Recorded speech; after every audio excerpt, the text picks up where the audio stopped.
সুপ্রিয় দর্শক, বাংলাদেশ টেলিভিশনের নিয়মিত আয়োজন নিপীড়নের স্মৃতি অনুষ্ঠানে আপনাদের সবাইকে স্বাগত জানাচ্ছি। আপনাদের সঙ্গে আছি আমি সাইদ খান। হাসিনার আয়নাঘরের বন্দী ছিলেন ব্যারিস্টার আহমদ বিন কাশেম আরমান, যাকে 2016 সালের 10 আগস্ট মধ্যরাতে মিরপুরের বাসা থেকে তুলে নিয়ে যায় হাসিনার বাহিনী। তারপর কেটে গেছে বহু বছর, তার খবর কেউ পায়নি। আরমান বেঁচে আছেন নাকি মরে গেছেন সেই খবর ছিল অজানা। পরিবার পরিজন থেকে শুরু করে বিশ্ব তার সম্পর্কে কোনো তথ্যই পায়নি। অবশেষে 24-এর গণবিপ্লবের পর তিনি বেরিয়ে আসেন এক অন্ধকার প্রকোষ্ঠ থেকে। বিশ্ব ইতিহাসের বিস্ময় সেই বন্দিশালার নাম আয়নাঘর। অনুষ্ঠানে আমাদের অতিথি আইনজীবী ও মানবাধিকার কর্মী ব্যারিস্টার আহমদ বিন কাশেম আরমান। আরমান, আপনাকে স্বাগত জানাচ্ছি। ব্যারিস্টার আরমানের মুখ থেকেই শুনব দীর্ঘ গুম জীবনের করুণ কাহিনী। দর্শক, এছাড়াও অনুষ্ঠানে উপস্থিত রয়েছেন মোহাম্মদ ইয়াসিন। 24-এর বিপ্লবে যিনি সুদূর আরব আমিরাতে বসে রেখেছিলেন গুরুত্বপূর্ণ ভূমিকা। আইনি খড়গ মাথায় নিয়েই সেদিন কাঁপিয়েছিলেন। প্রবাসে থেকেও এমন ঝুঁকি নিতে তাকে কোন ঘটনা উদ্বুদ্ধ করেছিল জানব সে বিষয়েও। আপনাকেও স্বাগত জানাচ্ছি ইয়াসিন আমাদের আজকের আয়োজনে। ধন্যবাদ। প্রিয় দর্শক, মূল আলোচনায় যাওয়ার আগে ব্যারিস্টার আরমান এবং ইয়াসিনের উপরে নির্মিত দুটি ছোট্ট প্রতিবেদন দেখে নেব। মীর আহমেদ বিন কাশেম আরমানের জন্ম ঢাকার মিরপুরে। তার বাবা বিশিষ্ট শিল্পোদ্যোক্তা মীর কাশেম আলী, যাকে মানবতা বিরোধী অপরাধের মামলায় ফাঁসি দেয় হাসিনার কথিত আন্তর্জাতিক অপরাধ ট্রাইব্যুনাল। 2 ভাই 3 বোনের মাঝে আরমান তৃতীয়। আরমান মানারাত ঢাকা ইন্টারন্যাশনাল স্কুল থেকে ইংলিশ মিডিয়ামে ও লেভেল এবং এ লেভেল পাশ করেন। পরবর্তীতে তিনি লন্ডন বিশ্ববিদ্যালয় থেকে এলএলবি অনার্স এবং 2007 সালে যুক্তরাজ্যের বিখ্যাত লিনকন ইন থেকে বার অ্যাট ল সম্পন্ন করেন। এরপর বার অফ ইংল্যান্ড অ্যান্ড ওয়েলসে ডাক পেয়ে ব্যারিস্টার উপাধি অর্জন করেন। 2016 সালের 10 আগস্ট রাত 11:15টার দিকে মিরপুর ডিওএইচএসের 7 নম্বর সড়কের বাসা থেকে সাদা পোশাকের কয়েকজন লোক এসে কোনো ওয়ারেন্ট ছাড়াই ব্যারিস্টার আহমেদ বিন কাশেমকে জোরপূর্বক তুলে নিয়ে যায়। এরপর থেকে তার কোনো খোঁজ ছিল না।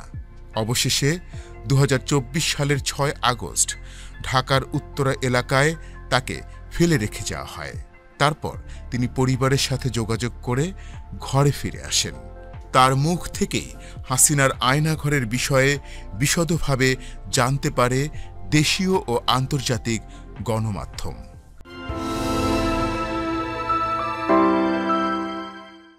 নোয়াখালী সুবর্ণচর উপজেলার জাহাজমারা গ্রামের মোহাম্মদ আবুল ও আমেনা খাতুনের সন্তান মোহাম্মদ ইয়াসিন। স্থানীয় স্কুল থেকে 2015 সালে এসএসসি পাশের পর 2015-16 সেশনে ভর্তি হন নোয়াখালী আইডিয়াল পলিটেকনিক্যালে। সেখান থেকে ডিপ্লোমা শেষ করে জীবিকার জন্য পাড়ি জমান আরব আমিরাতে। 4 ভাই 3 বোনের মধ্যে তার অবস্থান তৃতীয়।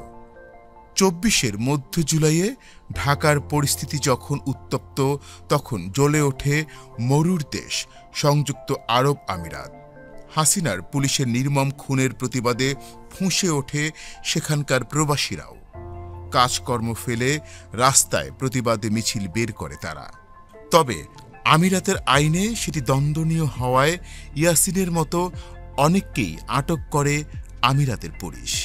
তবে ডক্টর মোহাম্মদ ইউনিসের নেতৃত্বাধীন সরকার গঠিত হওয়ার পর বিশেষ সুপারিশে তাদের মুক্তি দেয় আমিরাত সরকার। যদিও এসব প্রতিবাদী প্রবাসীদের কাজের সুযোগ না দিয়ে দেশে পাঠিয়ে দেয় দেশটির সরকার। এরপর থেকে দেশে অনেকটা কর্মহীন দিন কাটছে ইয়াসিনদের। দর্শক, প্রতিবেদন দুটি দেখলাম, এবার শুনবো তাদের মুখ থেকে তাদের সেই দুঃসহ সময়ের স্মৃতি। শুরুতেই যাচ্ছি ব্যারিস্টার আরমান, আপনার কাছ থেকে জানতে চাচ্ছি। ব্যারিস্টার আরমান, আপনি তো দেশের বাইরে পড়াশোনা করেছেন, দেশে পড়াশোনা করেছেন, রাজনৈতিক পরিবারে জন্ম নিয়েও আপনি রাজনীতির মধ্যে কখনোই ছিলেন না, একেবারেই পড়ার টেবিলেই কাটিয়েছেন এবং বাংলাদেশের রাজনীতির ভালো কি মন্দ কোথাও কখনোই নাক গলাননি। তারপরেও কেন আপনি শেখ হাসিনার টার্গেটে পরিণত হলেন এবং কবে, কোথা থেকে, কিভাবে আপনাকে তুলে নিল এবং তারপরের সময়গুলো যেগুলো আমরা আজও কেউ জানি না, কেমন ছিল? আমি যখন ইংল্যান্ড থেকে বারোটা শেষ করে দেশে ব্যাক করি, আমি জয়েন করি ব্যারিস্টার আব্দুর রাজ্জাক সাহেবের চেম্বারে। ঠিক তখনই ব্যারিস্টার আব্দুর রাজ্জাক সাহেবকে দায়িত্ব দেওয়া হয়েছিল তৎকালীন ইন্টারন্যাশনাল ক্রাইমস ট্রাইব্যুনাল, আন্তর্জাতিক অপরাধ ট্রাইব্যুনালে বেশ কিছু রাজনৈতিক ব্যক্তিত্বকে বিচারের কাঠগড়ায় দাঁড় করা হয়েছিল। তাদের আইনি সহায়তা দেওয়ার জন্য উনি তখন একটি টিম গঠন করছিলেন। ঠিক তখনই আমি ইংল্যান্ড থেকে ফেরত আসি এবং উনি তখন আমাকে ওনার টিমের অন্তর্ভুক্ত করে দেন কনিষ্ঠতম সদস্য হিসেবে। এবং তার অল্প কয়েকদিনের পরেই আমার পিতাও গ্রেফতার হন এবং উনিও এই মামলায়, আমার পিতা মীর কাসিম আলী, এই মামলায় একজন আসামি হিসেবে তাকেও কাঠগড়ায় দাঁড় করা হয়। এবং আমি সেই টিমের একজন নিয়োজিত আইনজীবী ছিলাম এবং আমার উপর যে দায়িত্বটি অর্পণ করা হয়েছিল সেটা হচ্ছে আন্তর্জাতিক সম্প্রদায়ের সাথে আমাকে সুযোগ দিয়েছিলেন ইংলিশ মিডিয়ামে পড়াশোনা করার। আমার দায়িত্ব ছিল এই প্রতিদিন কোর্টের কি হলো এটার ব্যাপারে একটি ব্রিফিং তৈরি করে এটি আমি আমার ফেসবুক, টুইটার, তৎকালীন টুইটার এখন যেটা এক্স, এবং ব্লগে লিখতাম, পোস্ট করতাম। আপনারা নিশ্চয়ই জানেন একজন সাংবাদিক হিসেবে গত ফ্যাসিস্ট আমলে সবচেয়ে বেশি যেটি নিগৃহীত ছিল তার অন্যতম ছিল বাক স্বাধীনতা। বাংলাদেশের গণমাধ্যম তৎকালীন সরকারের যে বক্তব্য এর বাইরে যেতে পারেনি, বিশেষ সাধারণ মানুষেরও আসলে কথা বলবার সুযোগ ছিল না। বিশেষ করে এই যে আন্তর্জাতিক অপরাধ ট্রাইব্যুনাল নামে যে একটি বিচারের নামে প্রহসন হচ্ছিল, এটাতে শুধুমাত্র সরকারের বক্তব্য উঠে আসছিল, আসামি পক্ষ বিশেষ করে আইনের যে মৌলিক বিধানগুলো রয়েছে একটি নিরপেক্ষ এবং স্বচ্ছ বিচার নিশ্চিত করার ব্যাপারে, সেগুলো যে প্রকাশ্যে ভুলণ্ডিত হচ্ছিল, যেটা আমরা ইংলিশে বলি ভায়োলেশন হচ্ছিল, মানবাধিকার, বাংলাদেশের আইন, এই যে ট্রাইব্যুনালের যে আইন সেই আইন এবং বাংলাদেশের সংবিধান যে প্রকাশ্যে লঙ্ঘিত হচ্ছিল, এই ব্যাপারে আমি কথা বলছিলাম। প্রতিদিন আমি কোর্ট থেকে যে এটি লিখতাম এবং সেটা পোস্ট করতাম। এই পোস্টগুলো বিশেষ করে বাংলাদেশের যারা দাতা সংস্থা, আন্তর্জাতিক সম্প্রদায় এই আন্তর্জাতিক অপরাধ ট্রাইব্যুনালের কার্যক্রম ব্যাপারে তারা খুব ফলো করছিলেন। এটা আমার পোস্টগুলো তারা খুব রেগুলারলি ফলো করতেন এবং আমার কথাগুলো তারা খুব গুরুত্ব সহকারে নিতেন এবং আমার এই বক্তব্যের ব্যাপারে সরকারের বক্তব্য কি, তৎকালীন ফ্যাসিস্ট সরকারের বক্তব্য কি, তাদেরকে জানতে চেতেন। নিয়োজিত একজন আইনজীবী এই সমালোচনা করেছেন এই দিনের ব্যাপারে, আপনাদের বক্তব্য কি? তৎকালীন ফ্যাসিস্টের কাছে তারা আসলে তো কোনো উত্তর ছিল না, তারা তো একটি ন্যায় বিচার করতে চায়নি, মিসক্যারেজ অফ জাস্টিস বিচার নামে প্রশ্ন হচ্ছিল। যখন তৎকালীন ফ্যাসিস্ট সরকার দেখতে পারলো যে এই সমালোচনার জবাব তারা দিতে পারছে না, তখন তারা সমালোচককে টার্গেট করলো। সেভাবেই আমি টার্গেট হয়েছি। আমার পিতার মামলাটি যখন ট্রাইব্যুনাল থেকে শেষ করে অ্যাপিলেট ডিভিশনে গেল, তখন আপনারা সবাই জানেন, আপনি একজন সাংবাদিক হিসেবে সারা বিশ্ব দেখলো যে প্রধান বিচারপতি প্রকাশ্যে এই মামলার যে তথ্য প্রমাণ তৎকালীন রাষ্ট্রপক্ষ পেশ করেছিল এবং এখানে যে বিরাট অসঙ্গতি রয়েছে, এই বিপরীতে তারা খুব এটাকে প্রকাশ্যে তারা সমালোচনা করেছিল।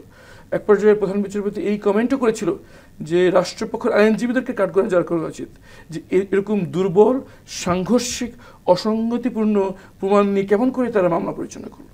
বিভিন্ন জায়গা থেকে এই মামলা যখন চলছে, আমি প্রতিদিন কোর্টে পর আমি পোস্ট করছি, তখন আমার কাছে তথ্য আসা শুরু করলো যে আমার ব্যাপারে তৎকালীন ফ্যাসিস্ট সরকার খুবই রাগান্বিত এবং তারা ফিল করছে যে আমি যদি থাকি তাহলে তাদের পক্ষে হয়তো আমার মিশন সাকসেস হবে না, আমার পিতাকে হত্যা করা সম্ভব হবে না। এই বিভিন্ন জায়গাতে আমি ওয়ার্নিং পেলাম। তার কয়েকদিন পরে দেখলাম যে আমার দরজায় সাদা কাপড়ের পোশাক পরা অস্ত্রধারী লোক এসে উপস্থিত হলো। কত সাল ছিল এটা? ছিল 2016 সালের 9 আগস্টের রাতে। আমি চেম্বার থেকে যখন বাসার পথে রওনা হই, এমন সময় দেখলাম যে সাদা মাইক্রোবাস আমার পিছিয়ে পিছিয়ে আসছে, ফলো করছে। আমি খুব আশঙ্কা ছিলাম যে আমি কি রাস্তায় তারা আমাকে থামায় কিনা। আমি আমার ড্রাইভারকে নির্দেশ দিয়েছিলাম যে রাস্তায় কোনোভাবে থামা যাবে না। বাসায় পৌঁছে গেলাম, তখন আমি নিশ্চিত হলাম যে বাসায় যখন পৌঁছে গিয়েছে তখন অন্তত সেই গুমের আশঙ্কা আমার মধ্যে তখন কাজ করছে। কিছুক্ষণ পরে দরজায় বড় ধরনের ধাক্কা পড়লো। আমি দরজাটা পুরোটা খুললাম না, জাস্ট চেইন লাগিয়ে অল্পটা খুললাম। খুলে দেখলাম যে সাদা পোশাকে দীর্ঘাঙ্গ লম্বা বেশ কিছু লোক দাঁড়িয়ে আছে, সবার হাতে অস্ত্রের গায়ের সিরিয়াল নাম্বার লেখা। আমরা যারা বাংলাদেশে বড় হয়েছি তাদের পক্ষে বোঝা কোনো কঠিন বিষয় ছিল না, এরা আইন শৃঙ্খলা বাহিনীর লোক ছিল, কিন্তু সাদা পোশাকে ছিল। তারা আমাকে বললাম আপনাকে আমাদের সাথে যেতে হবে। আমি বললাম আমি তো সুপ্রিম কোর্টের আইনজীবী, সুপ্রিম কোর্টের রায় হচ্ছে পোশাকে ছাড়া, আইডেন্টিটি শো করা ছাড়া এবং গ্রেফতারি পরোয়ানা গ্রেফতার ছাড়া কাউকে গ্রেফতার করা যায় না। এখানে সুপ্রিম কোর্টের রায় ছিল তখন। তখন তারা বললো যে আমাদের এসব কিছু লাগে না, আপনাকে আমাদের সাথে যেতে হবে। তখন আমি আবার দরজাটা লাগিয়ে দিই, দিয়ে আমার ওয়াইফকে বললাম, আমার ওয়াইফ, আমার বোন সবাই তখন বাসায় ছিলেন, সবাইকে বললাম যে ওরা এসছে, এই কাজ করছে। তখন আমার ওয়াইফ বললো যে তুমি আর এসো না, তুমি চলে যাও, আমি কথা বলি। তখন দেখলাম যে দরজা ভেঙে ফেলার চেষ্টা করছে।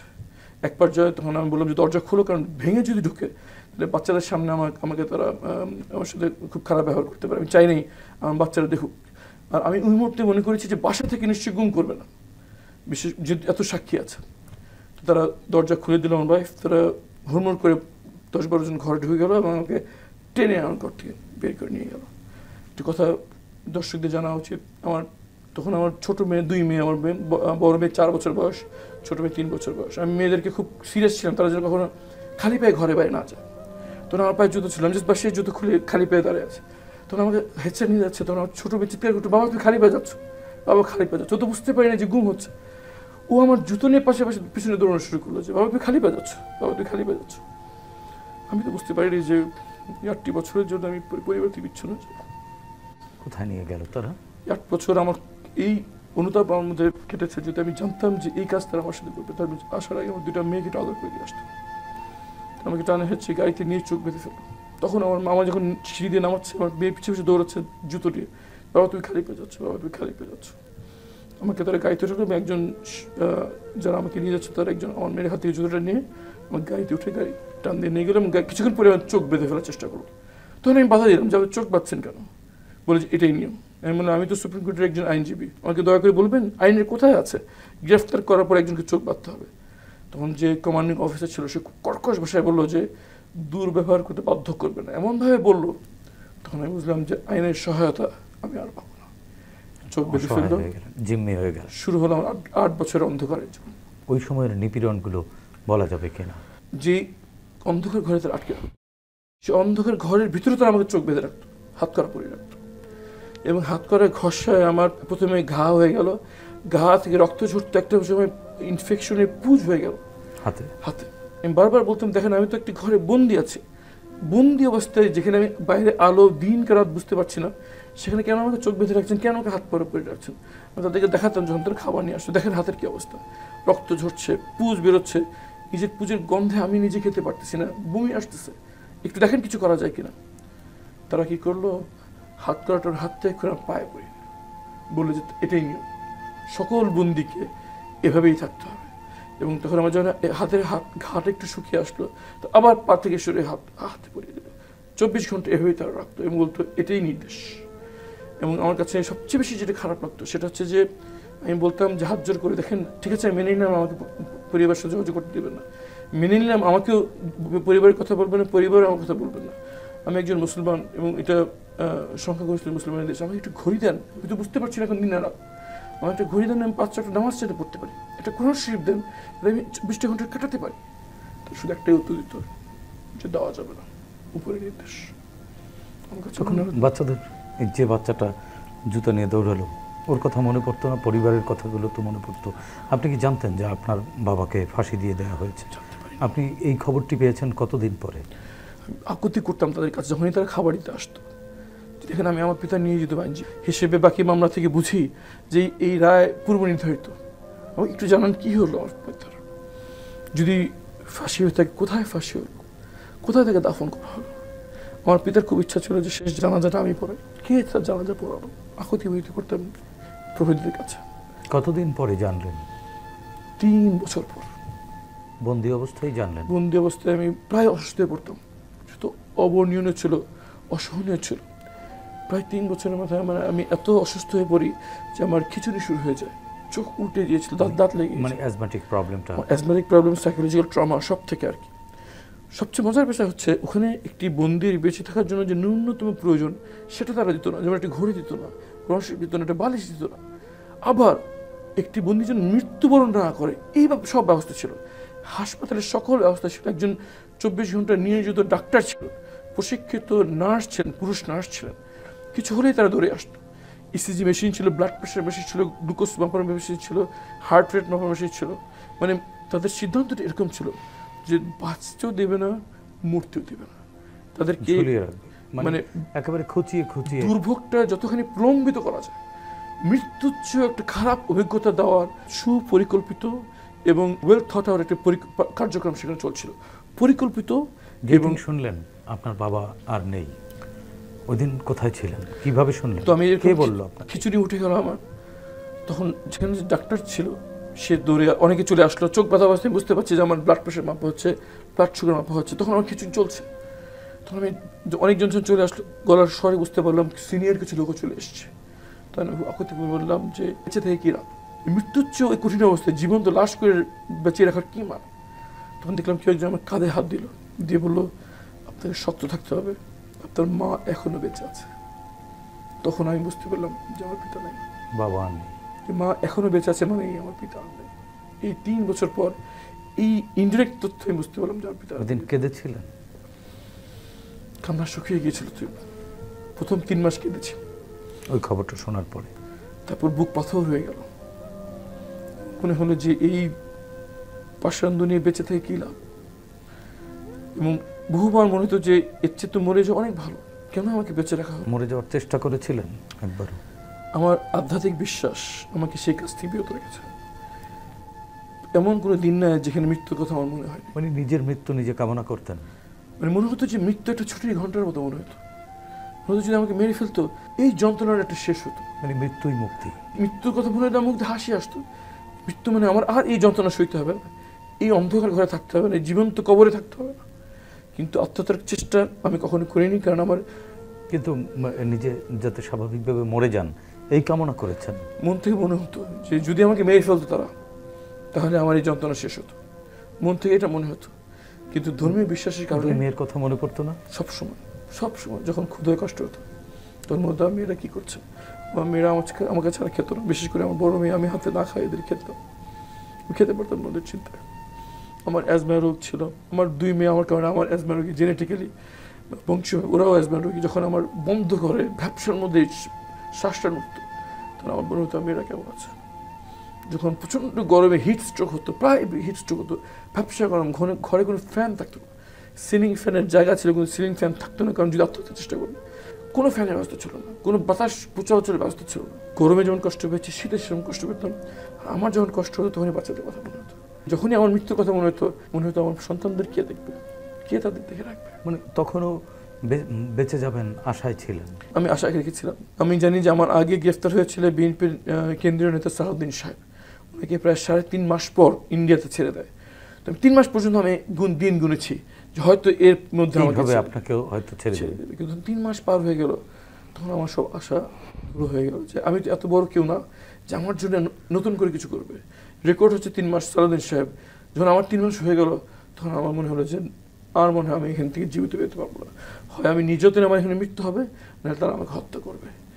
তখন আমি মানসিকভাবে মৃত্যুর জন্য নিজেকে তৈরি করার চেষ্টা করলাম, এবং মৃত্যু পরবর্তী যে জীবন, যে আধ্যাত্মিক বিশ্বাস আমার মধ্যে আছে, সেই পরবর্তী জীবনের জন্য চিন্তা করতে, এবং এই আধ্যাত্মিক বিশ্বাসই তখন আমাকে বেঁচে থাকার শক্তি দিয়েছে আমাকে। আরমান ভাই, আপনার কাছ থেকে শুনবো। আমাদের সাথে আরো একজন অতিথি রয়েছেন, এই জুলাই গণ অভ্যুত্থানে যিনি প্রবাসে থেকেও, প্রবাসী হয়েও এমন একটি রাষ্ট্রে তিনি ছিলেন, যে রাষ্ট্রে রাজনীতি তো দূরে থাক, কোনো মিছিল মিটিং করারও সুযোগ ছিল না। সেইখানে তিনি, ওনারা অনেক প্রবাসী মিলে আন্দোলন করেছিলেন। ইয়াসিন, তিনি সেই জুলাই আন্দোলনের সময় বিদেশে জেল কেটেছেন। সেই ইয়াসিনের কাছ থেকে শুনে আসি কেমন ছিল তার সেই অভিজ্ঞতা। আপনি তো গিয়েছিলেন ভাগ্য বদলাবেন বলে, নিজের পরিবার পরিজনের মুখে হাসি ফোটাবেন বলে দেশের মাটি ছেড়ে বিদেশে পাড়ি দিয়েছিলেন, যেই জায়গায় আপনি ছাড়া আপনার আপন বলতে আর কেউ ছিল না। সেই জায়গাটিতে কোন চিন্তায়, কোন সাহসে বা কোন উৎসাহে হাসিনার বিরুদ্ধে আন্দোলন করতে গেলেন, এবং এরপরে কি হলো? আমরা আমাদের পরিবারটাকে ভালো রাখার জন্যই কিন্তু আমরা বিদেশে পাড়ি জমাই, আমাদের বাবা মা ভাই বোন আত্মীয় স্বজন সবাইকে ছেড়ে। সেই স্বপ্ন নিয়েই বাংলাদেশ পাড়ি দিয়ে গিয়েছিলাম সংযুক্ত আরব আমিরাতে। আজকে সেই জুলাই মাস চলতেছে, 1 বছর আগের কথা। জুলাই আন্দোলনে যখন প্রথম ছিল সেটা বৈষম্যবিরোধী ছাত্র আন্দোলন। সেই ছাত্র আন্দোলনে যখন বাংলাদেশের আমাদের সেই স্বৈরাচার শেখ হাসিনা, যাকে স্বৈরাচার ছাড়া কিছু বলার মতো ভাষা নেই, আমাদের ভাইদের উপরে যখন পাখির মতো গুলি চালাচ্ছিল, তখন প্রবাসের মাটিতে বিশেষ করে সংযুক্ত আরব আমিরাতের মতো একটা দেশে, সেখানে আমরা মিছিল মিটিংয়ের চিন্তা করতে পারি না, কারণ সেটি হচ্ছে একটি রাজতন্ত্র দেশ। আমরা তখন প্রত্যেকটা প্রবাসীরা সিদ্ধান্ত নিই যে আমরা অনলাইনে আমরা একটা জিনিস করতে পারি, সেটা হচ্ছে আমরা রেমিটেন্স বন্ধের আহ্বানটা করতে পারি। যখন জুলাই আন্দোলন চলতেছিল তখন আমরা সবাই রেমিটেন্স বন্ধের আহ্বান দিই। তখন আপনারা দেখেছিলাম যে তৎকালীন স্বৈরাচার শেখ হাসিনার মন্ত্রীরা 2 হাত জোর করে চেয়েছিলেন যে আমরা আবার রেমিটেন্স পাঠাই, কিন্তু আমরা পাঠাই নাই। কেন জানেন? যখন এই দেশে আমার মা বা ভাই বোন, আমারও তো ভাই পড়াশোনা করে, আমারও তো বোন পড়াশোনা করে, তখন ওদের উপরে যখন পাখির মতো গুলি চালায়, তখন তো আমরা বসে থাকতে পারি না। এর ভিতরে যখন এই দেশে ইন্টারনেটটা বন্ধ করে দিয়েছিল, আমরা প্রত্যেকটা প্রবাসী যখন আমাদের বাবা মার সাথে কথা বলি, বিশেষ করে আপনারা জানেন আমরা যখন ফ্যামিলির সাথে কথা বলি আমরা ভিডিও কলে কথা বলি নেটে। যখন এই দেশে ইন্টারনেটটা বন্ধ করে দিয়েছিল তখন মনে হচ্ছে যে আমি তো একজন প্রবাসের মাটিতে আমি আছি, আমার দেশে আমার মা বাবা ভাই বোন আত্মীয় স্বজন সবাই আছে, তারা কি বেঁচে আছে নাকি মারা গিয়েছে, আমরা সেই খোঁজ খবর নিতে পারিনি। যখন ইন্টারনেট বন্ধ ছিল তখন আমরা 19শে জুলাই, সেদিন শুক্রবার ছিল, আমরা সংযুক্ত আরব আমিরাতের 7টা স্টেট, আলটিমেটলি আমরা 7টা স্টেটের মানুষ কিভাবে যেন শুক্রবারে একসাথে আমাদের এই মানে থিঙ্কিংটা চলে আসে যে আমরা আজকে আন্দোলনে নামবো, যে যার মতো করে ওইখানে সে প্রস্তুতি নিচ্ছে। এক জায়গায় জড়ো হলেন? হ্যাঁ, জড়ো করলাম। তখন আমরা সেই দিন রাত সন্ধ্যায় চিন্তা করছি, আমি একজন সোশ্যাল কন্টেন্ট ক্রিয়েটর, তো মোটামুটি আমার একটা ফেস ভ্যালু বা ওই দেশের কিছু মানুষ আমাকে চিনে। তখন আমি ডাক দিয়েছিলাম যে আমরা এইভাবে বসে থেকে আমাদের কিছু হবে না, আমরা কিছু একটা করতে হবে। তখন সবাই এভাবে রাস্তায় নেমে আসে। বিশেষ করে আলাইন যে শহরটা, ওই শহরটাতে ওইখানে আমার ডাকেই সবাই রাস্তায় নেমেছিল। আমি যখন এই ডাক দিয়েছিলাম সবাই আমার সাথে কন্ট্যাক্ট করা শুরু করলো যে আমরা কোথায় আসব। তখন আমি লোকেশনটা দিয়ে দিলাম যে সবাই আমরা এখানে আসি, আলাইন শহরে। আলাইন শহরে আমার ভাইয়া ছিল বিগত 16 বছর। আমার ভাইয়াকে যখন আমি শেয়ার করি যে ভাইয়া আমি এভাবে করতে চাই, ভাইয়া আমাকে বললো যে এই দেশে রাজতন্ত্র দেশ, এভাবে করা যাবে না। ভাইয়া বললো যে আমরা একটা জিনিস করতে পারি, আমরা এই দেশের পুলিশ স্টেশনে গিয়ে থানায় গিয়ে আমরা দেখি কোনোভাবে পারমিশন নেওয়া যায় কি না। আমরা তখন থানায় যাই, আমার সাথে ছিল প্রায় 30-40 জন, সবাইকে নিয়ে আমি থানার সামনে গিয়েছি। আমার ভাইয়া সহ আমরা 2-3 জন ভিতরে ঢোকার আমরা পাইছি। পাওয়ার পর আমরা চাইছিলাম যে আমাদেরকে কয়েকটা মিনিট সময় দেওয়া হোক, আমরা এটা করতে চাই। আমাদের দেশে আমাদের ভাইদের উপর এইভাবে নির্বিচারে গুলি চালাচ্ছে। তখন ওনারা বললো যে হবে না, এটা কোনোভাবেই সম্ভব না। তখন আমার ভাইয়ার আইডি কার্ডের ছবি তুলে রেখে দেয় ওই দেশের পুলিশ। সবাই তো জড়ো হয়েছে, আমার জন্য অপেক্ষা করতেছে। আমি তখন গেলাম, যাওয়ার পর ওইখানে গিয়ে আমি বক্তৃতা দিলাম 5 থেকে 10 মিনিট। এটা হচ্ছে আলাইন স্টেটের ঘটনা। দেওয়ার পরে ওইখানকার স্বৈরাচার শেখ হাসিনার দোসর সব জায়গায় আছে। আমি যখন ওইখানে কথা বলতেছিলাম তখন 2-3 জন লোক আমার কাছে আসছে, তারা ছিল আওয়ামী লীগ। তারা তখন পুলিশ স্টেশনে ফোন দেয়, 99 কলে, 999-এ ফোন দেওয়ার সাথে সাথে পুলিশের গাড়ি 5-6টা এসে আমাদেরকে ঘিরে ফেলে। আমরা তখন এখান থেকে এক একজন এক এক দিকে চলে যাই। চলে যাওয়ার পরে বাসায় আমি বসে বসে চিন্তা করতেছি যে আমাদের কি হবে। কিছুক্ষণ পরে আমার ভাইয়ার ফোনে কল আসে পুলিশ স্টেশনে যাওয়ার জন্য। আমার ভাইয়া তখন আমার ভাবিকে বলে না, ভাবি ছিল রান্নাঘরে। ভাইয়া পুলিশ স্টেশনে যায়, আমি রুমে। যাওয়ার পরে ভাইয়াকে ওইখানে জিজ্ঞাসাবাদ করে, ভাইয়াকে ওইখানে আটকায় ফেলে 19 তারিখে, 19 জুলাই। তখন সেখান থেকে ভাইয়াকে রাতের তখন 1:30 বাজে। আমার ভাবি আমাকে শুধু বলতেছে তোমার ভাইয়া কই? আমি বলছি ভাইয়া আছে, বাইরে গেছে, চলে আসবে। ভাইয়া শেষ মুহূর্তে আমাকে একটা মেসেজ দিয়েছিল যে ইয়াসিন তোর ভাবিকে পাঠিয়ে দিস, ভাইয়াকে নিয়ে যাচ্ছে পুলিশ। তখন রাত 2টা-2:30 বাজে। তখন ভাবিকে বললাম ভাইয়াকে নিয়ে গেছে পুলিশ। আমার ভাবি কান্না ভেঙে পড়ছে, আমি কান্নায় শেষ, যা আমার ভাইয়া অনেক দিনে এই দেশের মাটিতে সবকিছু উনি জানে। ভাইয়াকে নিয়ে যাওয়ার পরে হয়তো চিন্তা করছি যে নিচে ছেড়ে দিবে। নিয়ে যাওয়ার পরে ওনার কোনো খোঁজ পাইনি। এর ভিতরে আমি তো ওইখানে অনলাইনে ছিলাম, আমার ছবি এবং ভিডিও নিয়ে সেই দেশের সিআইডি সবাইকে দেখাচ্ছে আলাইন স্টেটে যে এই ছেলেকে দেখছেন কোনো কোথায় আছে এই ছেলেটা। আমাকে সবাই এসে যখন ইনফরমেশন দিল যে তোমাকে খুঁজতেছে, আমি সেই দিনই আলাইন স্টেটটা ত্যাগ করে আমি চলে গিয়েছিলাম আবুধাবি স্টেটে। সেখানে গিয়ে আমার মোবাইল সহ, আমার সিম সহ, আমার পরিবারের সাথে, কারোর সাথে, আমার ভাবির সাথে যোগাযোগ পর্যন্ত আমি করতে পারিনি যে আমার ভাবি কেমন আছে। জাস্ট আমার ভাবি এবং আমার ভাইয়ের একটা মেয়ে, আমি লুকিয়েছিলাম সেখানে প্রায় 2 মাস কতদিন। এরপরে যখন আমাদের বাংলাদেশ থেকে স্বৈরাচার শেখ হাসিনা যখন আমাদের প্রত্যেকটা মানুষ, আমি বলবো না তখন ছাত্র আন্দোলন ছিল, তখন প্রত্যেক পেশার মানুষ রাস্তায় নেমে যখন শেখ হাসিনাকে এই দেশ থেকে দিল্লিতে পাঠিয়ে দিয়েছিলেন, তখন আমাদের দেশের দায়িত্ব নেয় আমাদের ডক্টর মোহাম্মদ ইউনূস স্যার।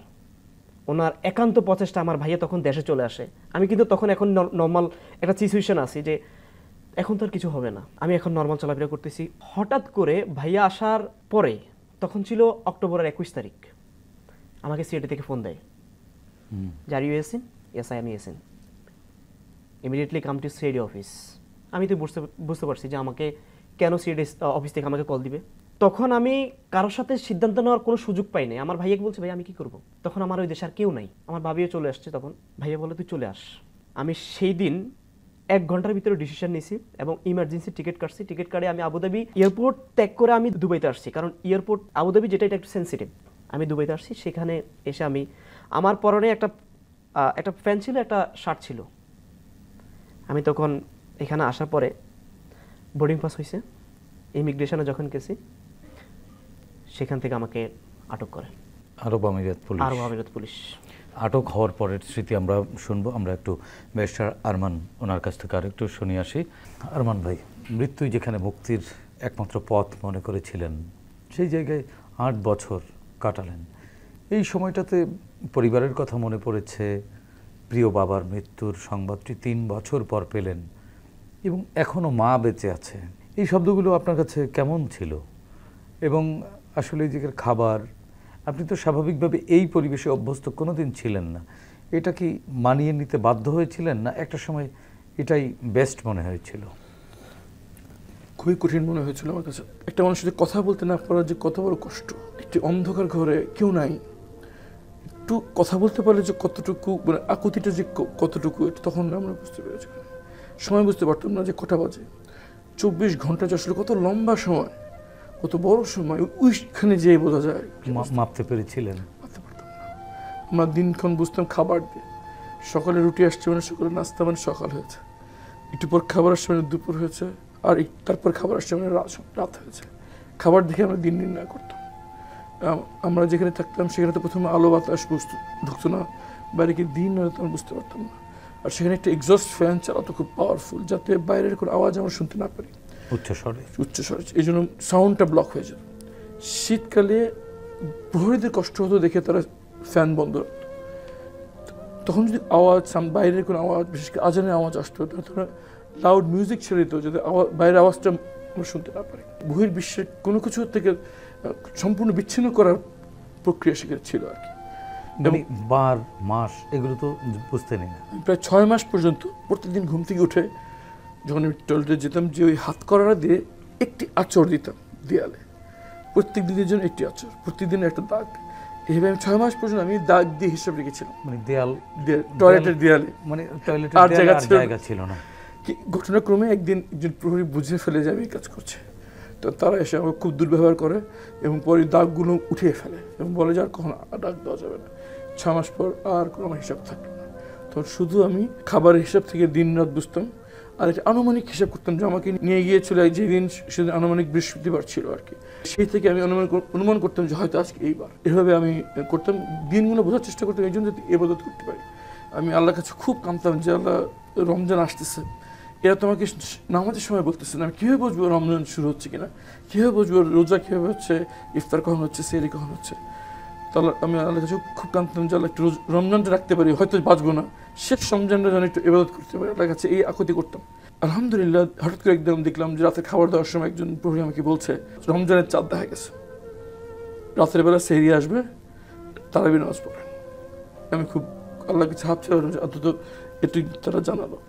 তারপর রাতের বেলা খাবার আসলো, বললো যে তাড়াতাড়ি খেয়ে ফেলতে হবে, দরজার আওয়াজ দেওয়ার পর আর খাওয়া যাবে না। তার মানে হচ্ছে দরজার আওয়াজ মানে হচ্ছে সেরের সময় শেষ। তারপর সারাদিন তো কোনো খাবার নেই, বিকেলের দিকে খাবার আসলো, ইফতার আসলো, খাবার দিয়ে তারা বললো যে দরজায় বাড়ি দিলে খেতে হবে। তার মানে দরজায় বাড়ি দেওয়া মানে ইফতারের সময় হয়েছে। ঈদের আগের দিন তো বলতো যে আগামীকালকে ঈদ বা আজকে শেষ রমজান। আমার মেয়েরা খুব জিলাপি পছন্দ করে। আমার কাজ ছিল প্রত্যেক রমজানে ঘরে আসলো তাদের জন্য জিলাপি কিনে নিয়ে আসতাম।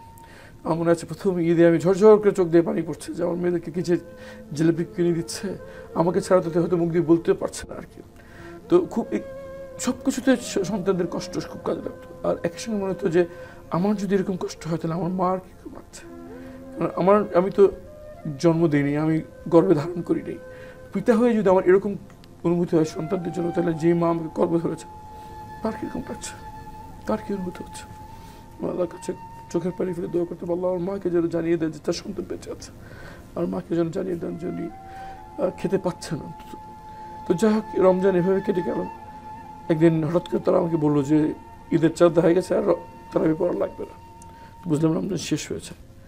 পরের দিন সকালবেলা দেখলাম যে আমাকে সেমাই খেতে তাহার ভেতরে এত অল্প পরিমাণ সেমাই যে আমি দেখলাম যে আমি যদি হাত দিয়ে খাই তাহলে 1-2 লোকের বেশি থাকবে না। আমার মনে হচ্ছে আমি 1 আঙুল দিয়ে খেয়েছিলাম, যাতে সময় বেশি লাগে, একটু সময় খেতে বেশি লাগে, সময় লাগে, এই জন্য 1 আঙুল দিয়ে আমি সেমাইটা খেয়েছিলাম। তো ঈদের দিন সকালে আমাকে সেমাই দেওয়া হয়েছিল। এই যখন সেমাই খাচ্ছিলেন তখন পরিবারের ঈদটা কেমন হচ্ছে সেই চিন্তা এসেছিল মাথায়? চোখ দিয়ে তো মানে অঝোর ধারায় পানি সরছিল যে কিছু ছোটোখাটো জিনিস আমরা মনে করি যেগুলো কোনো মূল্য নেই, অনেক দাম। সেই মুহূর্তে মনে হচ্ছে যে কত গুরুত্বপূর্ণ। ঈদের দিন সন্তানকে পাশে নিয়ে ঈদ করাটা কত গুরুত্ব, কত কত কত মূল্যবান। ঈদের দিন আপন জনের চেহারা দেখতে পারাটা কত কত কত কত অমূল্য তখন মনে হয়েছে আমার কাছে। এবং খুশির দিনগুলো একাকিত্বের দিনে অনেক কঠিন মনে হতো, অবর্ণনীয় মনে হতো। আমার জন্মদিন আমার মনে হতো আমার মা নিশ্চয়ই চিন্তা করছে যে এই ছেলে এই দিন এই সন্তান আমার কোলে এসেছিল।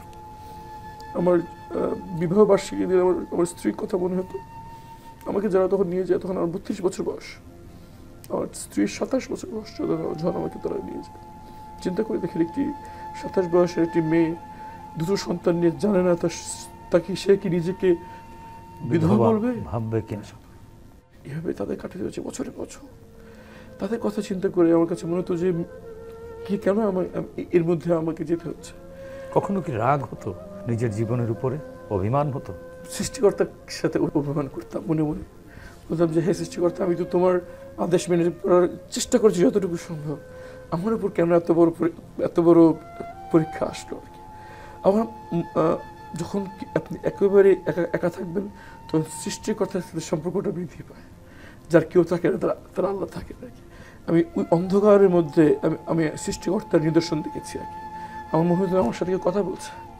তখন আমার কাছে এটা মনে হতো যে হয়তো আমি এই পরীক্ষার যোগ্য দেখে আমাকে এই পরীক্ষার জন্য বাছাই করা হয়েছে। হয়তো এত দীর্ঘ পরীক্ষা হাঁপিয়ে উঠতেন না? প্রচন্ড প্রচন্ড প্রতিটা দিন মনে হতো যে আজকে পরীক্ষা দীর্ঘ হয়ে যাচ্ছে। প্রতিদিন মনে হচ্ছে আর পারবো না, আর 24 ঘন্টা আর পক্ষে বেঁচে থাকা সম্ভব না। ঈদের নামাজগুলো কিভাবে পড়তেন? আমার মনে আছে যে ঈদের দিন আমি সীমা খাচ্ছে, চোখ দিয়ে পানি পড়ছে, তখন আমার কাছে মনে হলো যে ঈদের দিন তো গোসল করে সবাই নতুন কাপড় পরে, আমার পরে হচ্ছে নোংরা ছেঁড়া কাপড়, কি করব আমি। তো খাবার যখন প্লেট নিয়ে যাচ্ছে তখন আমি বললাম যে ভাই ঈদ তো বুঝলাম, ঈদের দিন একটু গোসল করার সময় এখনই গোসল করতে চাই। আমার কাছে মনে হলো, সে বললো যে আমি কথা বলে আসি। ঠিক আছে, সে বললো যে বালতি দিল, আমি মনে হচ্ছে গোসল করেছিলাম। আর তখন আমি খুব প্রহরীকে বললাম ভাই ঈদের দিন তো নতুন কাপড় পরে, আমার ভাইকে নতুন কাপড় পরবে না, নতুন কাপড় কি পাবো না আমি। তখন দেখলাম সে প্রহরী অনেকক্ষণ দাঁড়িয়ে থাকলাম, চোখ বাঁধা, আমি বুঝতে পারছি সে অনেকক্ষণ দাঁড়িয়ে আছে। তো এই বললো যে এখানে সব কোনো নিয়ম নেই, চলে গেল আর কি। তো ঈদের দিন নতুন কাপড় পরতে না পারাচ্ছে কঠিন, মানে এত ছোট জিনিস সে যে কত কত কঠিন, কত বেদনাদায়ক। ঈদের দিন পরিবার জন না কাটানো যে কত বেদনাদায়ক, একটু মন ভরে প্রিয় জিনিস খেতে না পারার যে কত কষ্ট। আমার কাছে বারবার মনে হয় যে দুনিয়ার আসমান এবং জমিনের মধ্যে এমন কিছু নেই যে এই কষ্টের ক্ষতিপূরণ হতে পারে।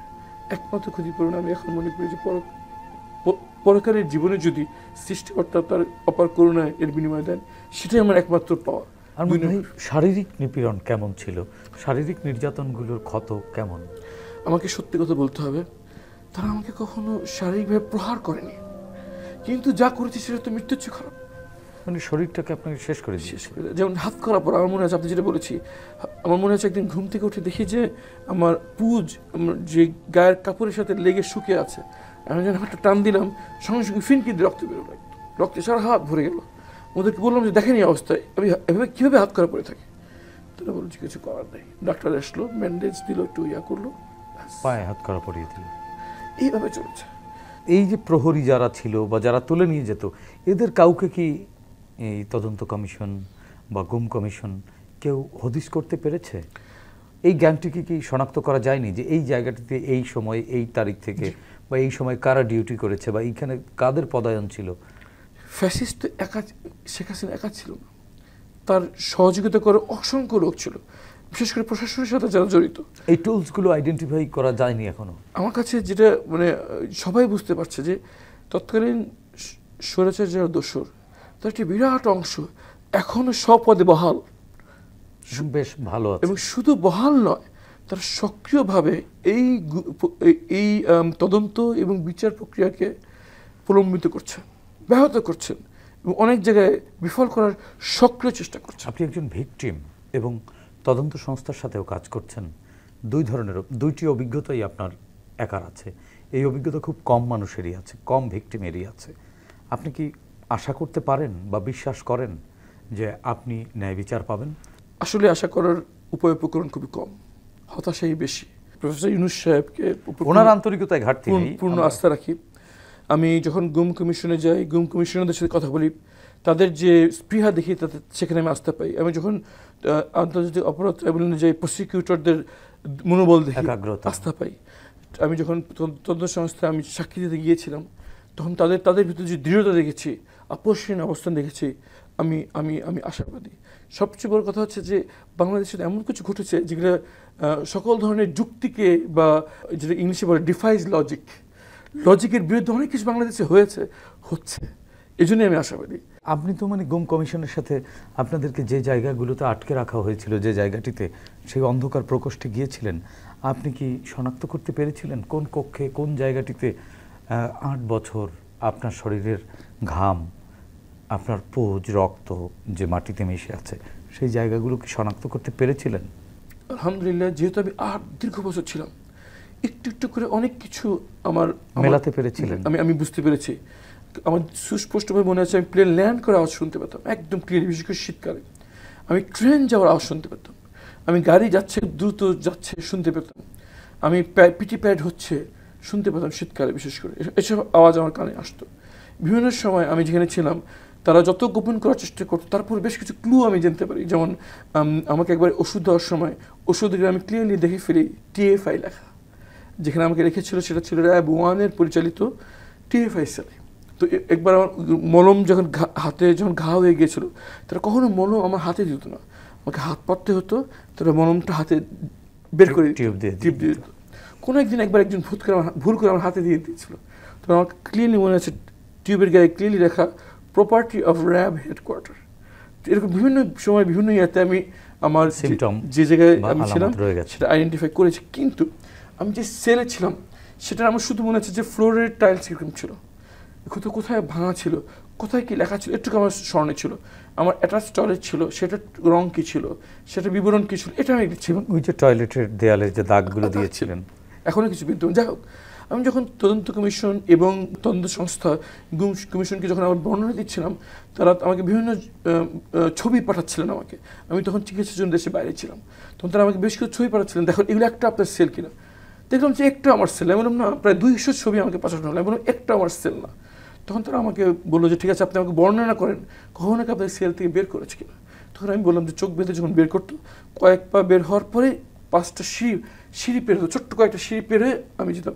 তখন তারা আমার এই ক্লুটা তারা ক্যাচ করলো এবং অনেক খোঁজার পর তারা বের করলো যে এই TFI সেলে ঠিক 5টা সিঁড়ি একটা আছে। আমাদের সেল থেকে ওঠার পর 5টা সিঁড়ি, এরপর আমাদের ইন্টারোগেশন রুমে নিয়ে যেত আর কি। তখন এই সেল ধরে তারা যখন সেখানে গেল, তখন দেখলো যে সেখানে দেওয়া ছাড়া কিছু নেই, যেখানে আমি দাবি করছি আমি বন্দী ছিলাম, সেখানে শুধু দেয়াল। পরে আমি দাবি করি যে না, আমি আমার যেই ছবি আমাকে পাঠিয়েছেন এটা একটা আমার সেল না, এবং আমার যেখানে বন্দি রাখা ছিল তারা এখানে, এবং সিঁড়ি থেকে নামার পর বাম দিকে গেলে আমার সেল, আমি একটু মনে আছে। তখন তারা আমার সাক্ষ্য অনুযায়ী সেই দেয়াল প্রথমে ফুটো করে সেখানে ক্যামেরা প্রবেশ করে দেখতে পারে যে সেই সেল সেখানে আছে। যেটা হয়েছে 5 তারিখের পর তারা সেই দরজা ভেঙে সেলের উপর দেয়াল তুলে দিয়ে সে আমার সেলটা আটকে দেওয়ার চেষ্টা করে। কারণ আমার দেয়ালটা এমন জায়গা ছিল যেখানে তারা ভাঙতে পারছিল না, কারণ সেটা ওয়েট বিয়ারিং ওয়াল ছিল। এটা যদি ভেঙে ফেলে তারা বিল্ডিং কলাপস করবে। তারা এই বন্দিশালাটাকে এমনভাবে বিকৃত করার চেষ্টা করেছে যদি পরবর্তী তদন্তে বের না হয় যেখানে একসময় বন্দিরা ছিলেন। তো আলহামদুলিল্লাহ আমার প্রদত্ত ক্লু অনুযায়ী আমার একদম সেলটা শেষ পর্যন্ত আবিষ্কার হয়, এবং আমি যেই বর্ণনা দিয়েছিলাম সেই বর্ণনার সেই ফ্লোরের টাইলস, টয়লেটের টাইলস এখন সেভাবে বিদ্যমান রয়েছে। আপনি পরে গিয়েছিলেন?